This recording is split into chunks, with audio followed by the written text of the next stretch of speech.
अभी 5 जुलाई को हमारे सहकारिता उप अंकेक्षक का एग्जाम है। परीक्षा के अंतिम दिनों के लिए प्रेशर देने से कोई औचित्य नहीं रहता। अभी आप लोग नौकरी में नहीं आए हो और नौकरी में नहीं आने के बाद आपसे बहुत ज़्यादा अंदर की जानकारी रखते हुए विभाग के द्वारा नहीं सोचा जाता है। इस बार आप जब भी साक्षात्कार के लिए बुलाएंगे, मैं आने के लिए हमेशा उपलब्ध रहूंगा। नमस्कार दोस्तों, मैं प्रतीक जायसवाल विजन एकेडमी बिलासपुर के ई लर्निंग प्लेटफॉर्म में आप सभी का स्वागत करता हूं। आज हमारे बीच एक विशिष्ट अतिथि जिन्होंने लगातार पीएससी के 2008 से लेकर के 11, 12, 13, 14 और 15 में सिलेक्शन लिया है, मेंस दिया है, इंटरव्यू दिया है। साक्षात्कार के बाद वो विभिन्न पदों में रहे हैं पीएससी के, जैसे कि सीईओ, नायब तहसीलदार, सहायक उप आयुक्त जैसे विभिन्न पद में कार्यरत रहे हैं। उसके बाद व्यापम के विभिन्न एग्जाम, जैसे कि आपको पता ही होगा, पटवारी, रेवेन्यू इंस्पेक्टर हो गया, फूड इंस्पेक्टर हो गया, ईडीओ जैसे विभिन्न पदों में सिलेक्शन लिया, लेकिन ज्वाइन नहीं किया। क्यों? क्योंकि वह आज जिस पोस्ट में है उसके बारे में बताना चाहूंगा।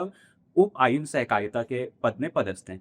सर से हम मार्गदर्शन, पहले तो सर धन्यवाद, आपने कीमती समय दिया और विजन एकेडमी के प्लेटफॉर्म में आपका हार्दिक अभिनंदन है, स्वागत है।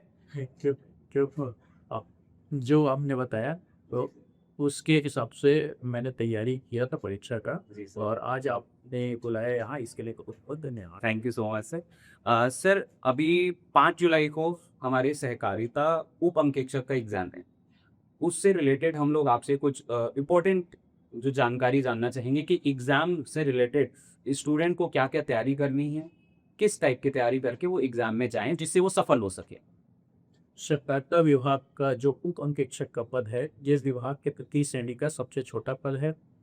चूंकि कोई भी परीक्षा हो, उसकी तैयारी करने के लिए प्रॉपर सबसे पहले विषय वस्तु का अध्ययन करना चाहिए और एक निश्चित समय लेके उस विषय वस्तु को पूरा तैयार कर लेना चाहिए। परीक्षा के अंतिम दिनों के लिए प्रेशर देने से कोई इसका औचित्य नहीं रखा, बल्कि इसके अलावा उनको परीक्षा के 1-2 दिन को पूरा तैयारी करके उसको बुक को बंद करके आराम से सो जाना चाहिए। परीक्षा के दिन सुबह नहा धो के तैयार होके आराम से परीक्षा देने के लिए परीक्षा सेंटर में आना चाहिए। वहाँ जाके जो क्वेश्चन पेपर है उसको ध्यान से पढ़ना चाहिए। जितना भी क्वेश्चन पेपर है जो पहले नज़र में लगता है कि ये मेरा तैयारी हो गया है और इसको उत्तर मैं सही से दे सकता हूँ, उस क्वेश्चनों को सर्वप्रथम सॉल्व करना चाहिए। उसके बाद कुछ प्रश्न ऐसे रहते हैं जो कन्फ्यूजन क्रिएट करते हैं, उस कन्फ्यूजन क्रिएट वाले को सेकेंड फेज में देखना चाहिए। सेकेंड फेज में कन्फ्यूजन क्रिएट करने वाले क्वेश्चनों में से कौन सा पार्ट कट सकता है उसको अलग करते हुए एक सही विकल्प की ओर जाना चाहिए। इससे बच्चों को जो एग्ज़ाम में देने में बहुत महत्वपूर्ण रहेगा, तथा सफलता के लिए एक सही दिशा मिल पाएगी। सर, जैसे कि एग्जाम देने के टाइम पीरियड में बच्चे ओएमआर सीट में गलतियां कर देते हैं। वो बेसिकली होता है नर्वसनेस के नाम से। तो ओएमआर सीट को ध्यान रखते हुए और किन किन बातों का और ध्यान रखें जिससे कि एग्जाम से रिलेटेड उनको फायदा मिले। मोस्टली जो भी एग्ज़ाम देंगे नर्वसनेस बच्चों को लगता है, लेकिन आप एग्ज़ाम दे रहे हैं ये सोच के आप एग्ज़ाम हॉल बैठते हैं। आप जैसे डेली के रूटीन में आप जैसा तैयारी करते हैं, जैसे कोई क्वेश्चन प्रश्न पूछता है उसका जवाब देते हैं, इसी माइंडसेट के साथ अगर आप परीक्षा में जाएंगे और वहाँ ओएमआर का नाम, रोल नंबर्स और डेट ऑफ बर्थ या अन्य जानकारी है उसको आराम से एक एक लाइन को देख के ध्यान से को पढ़ना आवश्यक है, क्योंकि यहाँ गलतियाँ करने पर सीधा आप एग्जाम से बाहर हो सकते हैं। अतः यहाँ पर बिना प्रेशर के आप आराम से धीरे धीरे वो सही तरीके से करना चाहिए। जी सर। सर, जैसे कि आप अभी इस उपायुक्त सहकारिता के रूप पद भी पदस्थ हैं, तो आपको पूरी धाराओं के बारे में, आप तो उन्हीं सब विषयों में कार्य कर रहे हैं, तो उससे रिलेटेड मैं जानना चाहूँगा कि परीक्षा उपयोगी पुस्तक या ऐसे पता चले जिससे स्टूडेंट को फायदा हो और स्टूडेंट को। आ, सहकारिता विभाग का जो कार्य है ये बहु आयामी कार्य है। इसमें सहकारिता विभाग में सहकारिता समिति का पंजीयन से लेकर अंकेक्षण, जांच, यहाँ तक जो समितियों का परिसमापन करने का अधिकार भी आयुक्त सहकारिता को मिला हुआ है। चूँकि ये सभी एक नियम के तहत होता है, और प्रारंभ में ये सहकारिता जब लागू हुआ उस समय कोई प्रकार का नियम नहीं था अंग्रेजों के समय में, तो उस समय बहुत सारे परेशानियाँ होती थी। बाद में अलग अलग बना, स्टेट बना, तो इसको राज्य सूची के विषय में रखा गया है सहकारिता को। उसी में राज्य सूची के विषय में मध्य प्रदेश के बारे में बोलेंगे। यहाँ यहाँ छत्तीसगढ़ परीक्षा दे रहे हैं, तो मध्य प्रदेश सहकारिता अधिनियम 1960 की जो निर्माण है ये तो राष्ट्रपति के द्वारा अनुमति 1961 में दिया गया तथा लागू भी मई 1961 से छत्तीसगढ़ और मध्य प्रदेश में लागू हो चुका है। वर्तमान में मैं सहकारिता अधिनियम के कुछ महत्वपूर्ण तथ्यों को बताना चाहता हूं, तो इसके लिए एक बोर्ड के माध्यम से बता देते हैं। जैसा कि मैंने आपको बताया, छत्तीसगढ़ सहकारी सोसाइटी अधिनियम 1960, ये अधिनियम क्रमांक 17 सन 1961 से लागू हुआ। ये मध्य प्रदेश विधानसभा में पारित हुआ। पारित होने के बाद राष्ट्रपति द्वारा दिनांक 28 अप्रैल 1961 को अनुमति मिला। राष्ट्रपति की अनुमति 28 अप्रैल 1961 को हुआ और ये लागू हुआ 12 मई 1961 को प्रथम बार राजपत्र में प्रकाशित हुआ। राजपत्र में प्रकाशित होने के साथ ही छत्तीसगढ़ सहकारी सोसाइटी अधिनियम 1960 लागू हो गया। इसमें प्रमुख 11 अध्याय है। 11 अध्याय के साथ साथ इसका अलग अलग पार्ट में है। कुछ महत्वपूर्ण पार्ट है जो एग्जाम उपयोगी है या परीक्षा उपयोगी है, जिसको मैं बता देता हूँ। प्रारंभ में इसका प्रारंभिक है, जिसमें संक्षिप्त जैसे अन्य जो भी संविधान या अधिनियम होते हैं उसके प्रारंभ में संक्षिप्त नाम, विस्तार तथा प्रारंभ रहता है। उसी प्रकार से छत्तीसगढ़ सहकारी सोसाइटी अधिनियम के नाम क्या है और विस्तार कहाँ तक है ये है, लेकिन हमको ये सब चीज़ें जानना उतना आवश्यक नहीं है। हमारे लिए दूसरा पार्ट बहुत उपयोगी है, रजिस्ट्रीकरण, पंजीयन।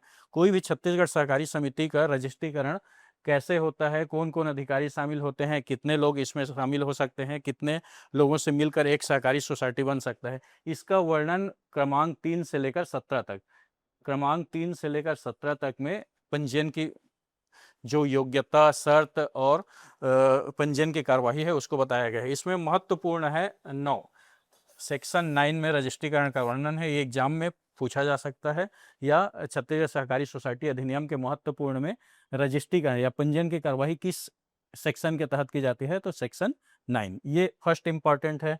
सेकंड इम्पॉर्टेंट आपका ये आ जाएगा आपका तीसरा। सेकंड इम्पॉर्टेंट इसमें सोसाइटी के रजिस्ट्रीकरण को समाप्त किया जाना, इसमें 18 क में दिया गया है, रजिस्ट्रीकरण को रद्द किया जाना और समाप्त किए जाना, ये दोनों। इसमें क्या है, कोई छत्तीसगढ़ सहकारी सोसाइटी अधिनियम के तहत पंजीकृत हो जाता है और वो 2 से 3 साल तक ऐसा कोई कार्य ही नहीं करता जिस उद्देश्य से वो बनाया जाता है, तो उसको समाप्त करने का नियम है। एक थोड़ा सामान्य 18 क में एक इसमें ज्वाइंट कमिश्नर कर सकता है। इसके अलावा एक 69 सेक्शन है, आगे आएगा 69 सेक्शन, उसमें भी परिसमापन की कार्यवाही, लिक्विडेशन की कार्यवाही के बारे में बताया गया है। इसके अलावा तीसरा अध्याय में महत्वपूर्ण ऐसा कोई बहुत ज़्यादा महत्वपूर्ण चीज़ें नहीं है जो एग्जाम के दृष्टि से उपयोगी हो। चौथा अध्याय भी कोई बहुत महत्वपूर्ण नहीं है जो एग्जाम में आ सके। इसमें एक है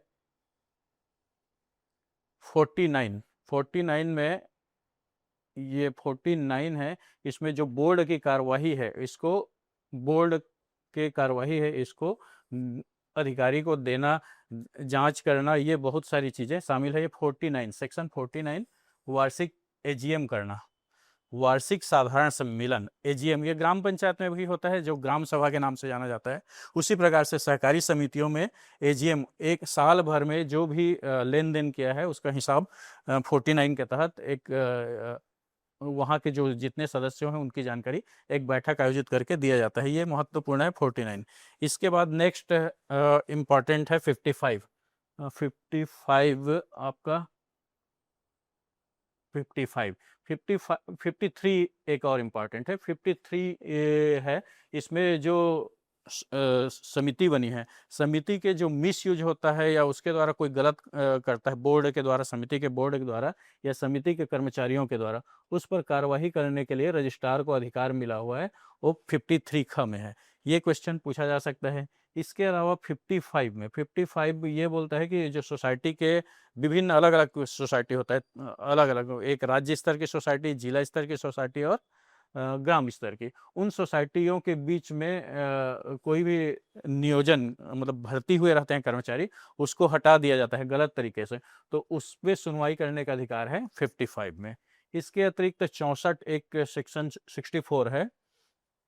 ये जो 64 है, विवाद, विभिन्न प्रकार के सोसाइटियों के बीच में अगर विवाद होता है तो इसका निपटारा कौन करेगा, इसका निपटारा करने के लिए सहायक आयुक्त, उपायुक्त, ज्वाइंट कमिश्नर को मिला हुआ है। ये एक महत्वपूर्ण सेक्शन है 64। 64 के बाद जो मैं पहले बताया आप लोगों का 69 सोसाइटियों का परिसमापन। अगर कोई सोसाइटी कुछ दिन चला उसके बाद काम करना बंद कर दिया तो उसको परिसमापन की कार्यवाही की जाती है, वहाँ परिसमापक नियुक्त किया जाता है और किस प्रकार सोसाइटियों का परिसमापन किया जाता है इसका वर्णन दिया है 69 में। 69 के बाद इसके अलावा मतलब एक है छत्तीसगढ़ सहकारी राज्य सहकारी अधिकरण का गठन, ये 77 में है, ये एक महत्वपूर्ण है। इसके अलावा सामान्य बहुत सारे क्वेश्चन आते हैं 84 85 से पूछा जा सकता है। आपका 84 सेक्शन और 84 और 85 ये क्या होता है, सहकारी समिति के रहते बनता है। सहकारी समिति में सदस्य बहुत सारे रहते हैं जो ऋण या अन्य चीज़ों का रहता है और वो ऋण को वापस नहीं करता है, तो उसका वसूली का प्रावधान 84 और 85 में दिया गया है। इसके अतिरिक्त चूँकि सेक्शन 1 से 96 तक इसमें अधिनियम में सेक्शन है और कुछ महत्वपूर्ण सेक्शनों के बारे में मैं बता ही दिया हूँ। इसमें कितने अध्याय हैं इसको एक बार जान लीजिए आप लोग। जो मैं बताया हूँ उस वाले इम्पॉर्टेंट 4-5 सेक्शन हैं उसको एक बार देख लीजिए। अभी चूँकि मैं सामान्य तरीके से यहाँ आया था, बहुत ज़्यादा डीप में नहीं आया है और क्वेश्चन भी बहुत ज़्यादा डीप से नहीं पूछे जाते कभी, क्योंकि अभी आप लोग नौकरी में नहीं आए हो और नौकरी में नहीं आने के बाद आपसे बहुत ज़्यादा अंदर की जानकारी रखते हुए विभाग के द्वारा नहीं सोचा जाता है। इसलिए जो महत्वपूर्ण चीज़ें हैं इनसे ही पूछा जा सकता है और इसको आप लोग एक बार पढ़ लेंगे तो एग्जाम के लिए बहुत ज़्यादा उपयोगी आप लोगों के लिए हो सकता है। सर इतने कम समय में आपने विद्यार्थियों के लिए इतना अच्छा सुझाव दिया, इतने अच्छा रिवील कर दिया, बहुत कम समय में भी आपने बहुत सारी जानकारी हमारे विद्यार्थियों को दे दी, उसके लिए बहुत-बहुत धन्यवाद सर। और सबसे ज़्यादा थैंक यू मैं इसलिए बोलना चाहूँगा कि आपने कीमती समय निकाला। सर अब जैसे कि पीएससी मेंस भी हो चुका है, इसके बाद इंटरव्यू भी होने वाला है और इंटरव्यू में हमने देखा है कि आप बहुत जगह जाके सब इंटरव्यू कंडक्ट कराए हैं और बहुत सारे स्टूडेंट आपसे इंटरव्यू लेके बहुत अच्छे पोस्ट में गए। तो मैं चाहता हूँ कि हमारी संस्थान द्वारा जो इंटरव्यू कंडक्ट कराया गया इस साल, उसमें आप आकर के फिर से मार्गदर्शन प्रोवाइड करें। बिल्कुल, बहुत-बहुत धन्यवाद आपने यहाँ आने का अवसर दिया और मैं हमेशा साक्षात्कार के समय अन्य बहुत सारे बच्चों को मार्गदर्शन के लिए हमेशा उपलब्ध रहता हूँ और इस बार आप जब भी साक्षात्कार के लिए बुलाएँगे, मैं आने के लिए हमेशा उपलब्ध रहूँगा और बच्चों के लिए भी ये बहुत महत्वपूर्ण हो जाता है एग्ज़ाम के फर्स्ट फेज़ में, प्रारंभिक एग्ज़ाम, फिर मेंस एग्ज़ाम, इसके बाद एक महत्वपूर्ण चरण होता है साक्षात्कार और साक्षात्कार की तैयारी बहुत ज़्यादा करने की आवश्यकता नहीं है। आपस में यहाँ आके जो चर्चा करेंगे, आपस में जो उनका विश्वास है, उसी पर उन ध्यान देने के लिए ही इस साक्षात्कार की प्रयोजन है। क्योंकि अपना जो योग्यता है, उन लोगों ने मेंस अब भी देके अपना योग्यता साबित कर चुका है। लेकिन चूँकि अब हमको फील्ड में काम करना है और फील्ड में काम करने के लिए फील्ड के नॉलेज होना चाहिए और वो स्थानीय लैंग्वेज की नॉलेज होना चाहिए। ऐसे संबंधित साक्षात्कार की प्रक्रिया होती है। चलिए आपने हमको अवसर दिया, आपने हमको बुलाया इसके लिए आपको प्रोफेस thank you sir, thank you so much. सभी स्टूडेंट को मैं सूचित करना चाहूँगा कि हमारे विज़न अकेडमी से रिलेटेड जितने भी ऑनलाइन प्लेटफ़ॉर्म में वीडियोज़ डल रहे हैं, क्लासेस डल रही हैं, उसको देखिए फिर अच्छा उपयोगी रहेगा और हमारे विज़न अकेडमी को फॉलो करें और धन्यवाद।